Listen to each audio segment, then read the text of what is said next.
Hello superstar, welcome to smart life for Kannada people. ಇವತ್ತು ನಾವು ಒಂದು ಸಖತ್ ಸೈಂಟಿಫಿಕ್ ಟೆಕ್ನಿಕ್ ಬಗ್ಗೆ ಕಲಿಯೋಣ. ಇದರಿಂದ ನಾವು ಕಲಿತದ್ದನ್ನು ಮತ್ತೆಂದೂ ಮರೆಯೋದೇ ಇಲ್ಲ. ಇದು ನಮ್ಮ ಮೆಮರಿ ಕೋರ್ಸ್ನ 6ನೇ ದಿನ. ಎಲ್ಲರಿಗೂ ಈ ಅನುಭವ ಆಗೇ ಆಗಿರುತ್ತೆ ಅಲ್ವಾ? ರಾತ್ರಿ ಇಡೀ ಕಷ್ಟಪಟ್ಟು ಓದಿರ್ತೀವಿ, ಆದ್ರೆ ಮಾರನೇ ದಿನ ಅರ್ಧಕ್ಕರ್ಧ ಮರ್ತೋಗಿರುತ್ತೆ. ಎಕ್ಸಾಮ್ ಹಾಲ್ನಲ್ಲಿ ಕೂತಾಗಂತೂ ಓದಿದ್ದೆಲ್ಲ ತಲೆಯಿಂದ ಆವಿಯಾದ ಹಾಗೆ ಫುಲ್ ಬ್ಲ್ಯಾಂಕ್.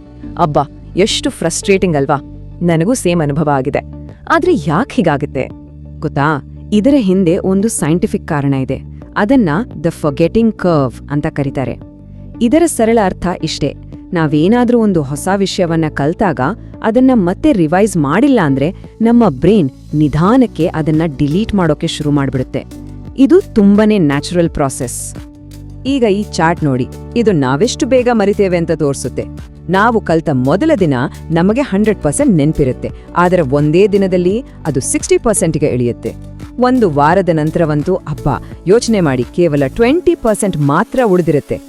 ಬಟ್ ಚಿಂತೆ ಮಾಡಬೇಡಿ, ಒಂದು ಗುಡ್ ನ್ಯೂಸ್ ಇದೆ. ಸರಿಯಾದ ರಿವಿಷನ್ ಮಾಡಿದ್ರೆ ನಮ್ಮ ಮೆಮೊರಿಯನ್ನು ಯಾವಾಗ್ಲೂ 100% ಸ್ಟ್ರಾಂಗ್ ಆಗಿಟ್ಕೊಳ್ಬಹುದು. ಹಾಗಾದ್ರೆ ಇದಕ್ಕೆ ಸೊಲ್ಯೂಷನ್ ಏನು? ಅದರ ಹೆಸರೇ ಸ್ಪೇಸ್ಡ್ ರೆಪಿಟಿಷನ್. ಇದು ದ ಫರ್ಗೆಟಿಂಗ್ ಕರ್ವ್ ಅನ್ನು ಸೋಲಿಸಲು ಇರುವ ಒಂದು ಅತ್ಯಂತ ಪವರ್ಫುಲ್ ಸೈಂಟಿಫಿಕ್ ಮೆಥಡ್. ಇದರ ಅರ್ಥ, ನಾವು ಕಲಿತ ವಿಷಯವನ್ನು ಒಂದೇ ದಿನ 10 ಸಾರಿ ಓದುವುದಲ್ಲ, ಬದಲಾಗಿ ಹೆಚ್ಚುತ್ತಿರುವ ಸಮಯದ ಅಂತರದಲ್ಲಿ ಮತ್ತೆ ಮತ್ತೆ ರಿವೈಸ್ ಮಾಡೋದು. ಸರಿ, ಹಾಗಾದ್ರೆ ಆ ಸೀಕ್ರೆಟ್ ಫಾರ್ಮುಲಾ ಯಾವುದು?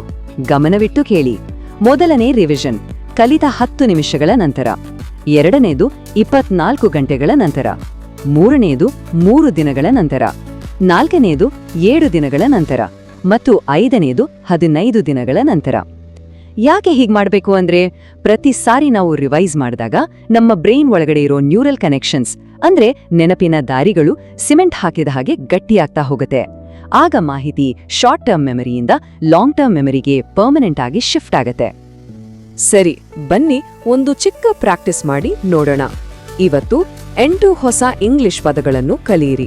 10 ನಿಮಿಷಗಳ ನಂತರ ಅವುಗಳನ್ನು ನೆನಪಿಸಿಕೊಳ್ಳಲು ಪ್ರಯತ್ನಿಸಿ.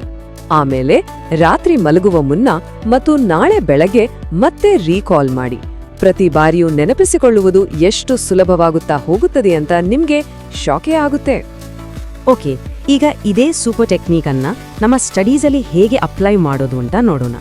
ನೀವು ಯಾವುದೇ ಸಬ್ಜೆಕ್ಟ್ ಓದ್ತಿರ್ಲಿ, ಈ ವಿಧಾನ ಖಂಡಿತ ಕೆಲಸ ಮಾಡುತ್ತೆ. ಮೊದಲಿಗೆ ಒಂದು ಟಾಪಿಕ್ ಅನ್ನು 20 ನಿಮಿಷಗಳ ಕಾಲ ಓದಿ. ನಂತರ ಪುಸ್ತಕವನ್ನು ಮುಚ್ಚಿಟ್ಟು ಏನು ಓದಿದ್ದೀರಿ ಅಂತ ನೋಡಲೇ ನೆನಪಿಸಿಕೊಳ್ಳಲು ಪ್ರಯತ್ನಿಸಿ. ಇದಾದ 10 ನಿಮಿಷಗಳ ನಂತರ ಮತ್ತೆ ರಿವೈಸ್ ಮಾಡಿ ಮತ್ತು ರಾತ್ರಿ ಮಲಗುವ ಮುನ್ನ ಇನ್ನೊಂದು ಬಾರಿ ನೆನಪಿಸಿಕೊಳ್ಳಿ. ಇಲ್ಲಿ ಒಂದು ತುಂಬಾನೇ ಇಂಪಾರ್ಟೆಂಟ್ ಪಾಯಿಂಟ್ ಇದೆ, ಅದು ಆಕ್ಟಿವ್ ರೀಕಾಲ್. ಅಂದ್ರೆ ಸುಮ್ಮನೆ ಬುಕ್ ಪೇಜ್ ತಿರುಗಿಸಿ ನೋಡೋದಲ್ಲ, ಬದಲಾಗಿ ಕಣ್ಣು ಮುಚ್ಕೊಂಡು ಮೆದುಳಿಗೆ ಸ್ವಲ್ಪ ಸ್ಟ್ರೆಸ್ ಕೊಟ್ಟು ನೆನಪಿಸಿಕೊಳ್ಳೋಕೆ ಟ್ರೈ ಮಾಡೋದು. ಯಾಕಂದ್ರೆ ಹೀಗೆ ಮಾಡಿದಾಗ ಮೆಮರಿ ಕನೆಕ್ಷನ್ಸ್ ಡಬಲ್ ಸ್ಟ್ರಾಂಗ್ ಆಗುತ್ತೆ. ಮೂರನೇ ಪ್ರಾಕ್ಟೀಸ್ ಫ್ಲಾಶ್ ಕಾರ್ಡ್ ಮೆಥಡ್. ಇದಂತೂ ಸಖತ್ ಎಫೆಕ್ಟಿವ್ ಟೆಕ್ನಿಕ್. ಒಂದು ಕಾರ್ಡ್ನ ಒಂದು ಬದಿಯಲ್ಲಿ ಪ್ರಶ್ನೆ ಬರೆಯಿರಿ, ಇನ್ನೊಂದು ಬದಿಯಲ್ಲಿ ಉತ್ತರವನ್ನು ಬರೆಯಿರಿ. ಪ್ರತಿದಿನ ಈ ಕಾರ್ಡ್ಗಳಿಂದ ನಿಮ್ಮನ್ನು ನೀವೇ ಟೆಸ್ಟ್ ಮಾಡ್ಕೊಳ್ಳಿ. ಉತ್ತರ ಸುಲಭವಾಗಿ ನೆನಪಿಗೆ ಬಂದ್ರೆ ಆ ಕಾರ್ಡನ್ನು 3 ದಿನಗಳ ನಂತರ ರಿವೈಸ್ ಮಾಡಿ. ಒಂದು ವೇಳೆ ಉತ್ತರ ನೆನಪಿಸ್ಕೊಳ್ಳೋದು ಕಷ್ಟ ಆದ್ರೆ ನಾಳೆಯೇ ಮತ್ತೆ ರಿವೈಸ್ ಮಾಡಿ. ಇದರ ಲಾಜಿಕ್ ಸಿಕ್ಕಾಪಟ್ಟೆ ಸಿಂಪಲ್. ಯಾವ ವಿಷಯ ಕಷ್ಟ ಅನ್ಸುತ್ತೋ ಅದಕ್ಕೆ ಜಾಸ್ತಿ ಗಮನ ಕೊಡೋದು. ಈ ರೀತಿ ಸ್ಪೇಸ್ ಕೊಟ್ಟು ಟೆಸ್ಟ್ ಮಾಡೋದ್ರಿಂದ ನಮ್ಮ ನೆನಪಿನ ಶಕ್ತಿ ಲಾಂಗ್ ಟರ್ಮ್ಗೆ ಸ್ಟ್ರಾಂಗ್ ಆಗುತ್ತೆ. ಒಂದಂತೂ ಗೋಲ್ಡನ್ ರೂಲ್, ಇದನ್ನ ಯಾವತ್ತೂ ಮರಿಬೇಡಿ. ರಿವಿಷನ್ ಅಂದ್ರೆ ಮತ್ತೆ ಮತ್ತೆ ಓದುದಲ್ವೇ ಅಲ್ಲ. ರಿವಿಷನ್ ಅಂದ್ರೆ ನಮ್ಮ ಮೆಮರಿಯನ್ನೇ ಟೆಸ್ಟ್ ಮಾಡೋದು. ಯಾವಾಗಲೂ ನಮಗೆ ನಾವೇ ಕೇಳ್ಕೊಳ್ಬೇಕು, ನೋಡ್ದೆ ನನಗೆ ಏನು ನೆನಪಿದೆ. ಹೇಗನ್ಸ್ತು ಈ ಟೆಕ್ನಿಕ್? ನಿಜವಾಗ್ಲೂ ಯೂಸ್ಫುಲ್ ಅನ್ಸಿದ್ರೆ ಪ್ಲೀಸ್ ಈ ವಿಶ್ಲೇಷಣೆಗೆ ಒಂದು ಲೈಕ್ ಕೊಡಿ, ನಿಮ್ಮ ಫ್ರೆಂಡ್ಸ್ ಜೊತೆ ಶೇರ್ ಮಾಡಿ, ಹಾಗೆ ನಮ್ಮ smart life for Kannada people ಚಾನಲ್ಗೆ ಸಬ್ಸ್ಕ್ರೈಬ್ ಮಾಡ್ಕೊಳ್ಳೋದನ್ನ ಮರಿಬೇಡಿ. ನಿಮ್ಗೂ ಬೇರೆ ಏನಾದ್ರೂ ಮೆಮರಿ ಟ್ರಿಕ್ಸ್ ಗೊತ್ತಿದ್ರೆ ಕೆಳಗೆ ಕಾಮೆಂಟ್ಸ್ ಅಲ್ಲಿ ಖಂಡಿತ ತಿಳಿಸಿ.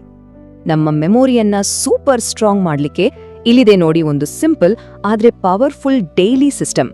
ಪ್ರತಿದಿನ ಬೆಳಿಗ್ಗೆ ನಿನ್ನೆ ಓದಿದ ಟಾಪಿಕ್ ಅನ್ನು ರಿವೈಸ್ ಮಾಡಿ, ಸಂಜೆ ಇವತ್ತು ಓದಿದ ಟಾಪಿಕ್ ಅನ್ನು ರಿವೈಸ್ ಮಾಡಿ, ಮತ್ತು ಪ್ರತಿ ಭಾನುವಾರ ಆ ವಾರದಲ್ಲಿ ಓದಿದ ಎಲ್ಲವನ್ನೂ ಒಮ್ಮೆ ರಿವೈಸ್ ಮಾಡಿ. Consistency is the key to a powerful memory. ಸರಿ, ಈಗ ಬಂತು ಇವತ್ತಿನ ಹೋಮ್ವರ್ಕ್. ನೋಡಿ, ಈ ಟೆಕ್ನಿಕ್ಗಳನ್ನ ಬರೀ ಕೇಳಿಸ್ಕೊಂಡ್ರೆ ಸಾಲ್ದು, ಇವತ್ತೇ ಈಗ್ಲೇ ಪ್ರಾಕ್ಟೀಸ್ ಮಾಡೋಕೆ ಶುರು ಮಾಡ್ಬೇಕು. ಆಗಲೇ ಇದರ ರಿಯಲ್ ಪವರ್ ಗೊತ್ತಾಗೋದು.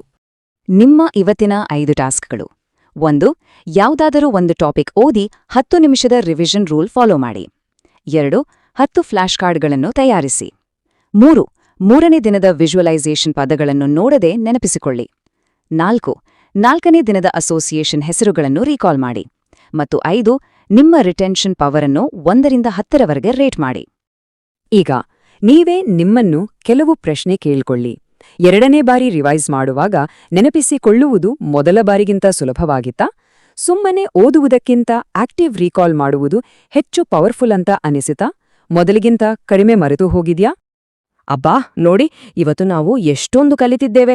ನಾವು ದ ಫರ್ಗೆಟಿಂಗ್ ಕರ್ವ್ ಬಗ್ಗೆ ಅರ್ಥ ಮಾಡ್ಕೊಂಡಿದ್ದೇವೆ, ಸೈಂಟಿಫಿಕ್ ರಿವಿಷನ್ ಟೈಮಿಂಗ್ ಅನ್ನು ಕಲಿತಿದ್ದೇವೆ ಮತ್ತು ಒಂದು ಸ್ಮಾರ್ಟ್ ರೆಪಿಟೇಷನ್ ಸಿಸ್ಟಮ್ ಅನ್ನು ಕೂಡ ನಿರ್ಮಿಸಿದ್ದೇವೆ.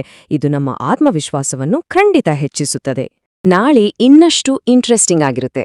ಯಾಕೆಂದ್ರೆ ಈ ವಾರ ನಾವು ಕಲಿತ ಎಲ್ಲ ಟೆಕ್ನಿಕ್ಗಳನ್ನ ಒಟ್ಟಿಗೆ ಸೇರಿಸಿ ನಮ್ಮ ಮೆಮೊರಿಗೆ ಒಂದು ಚಾಲೆಂಜ್ ಕೊಡ್ಲಿದ್ದೇವೆ.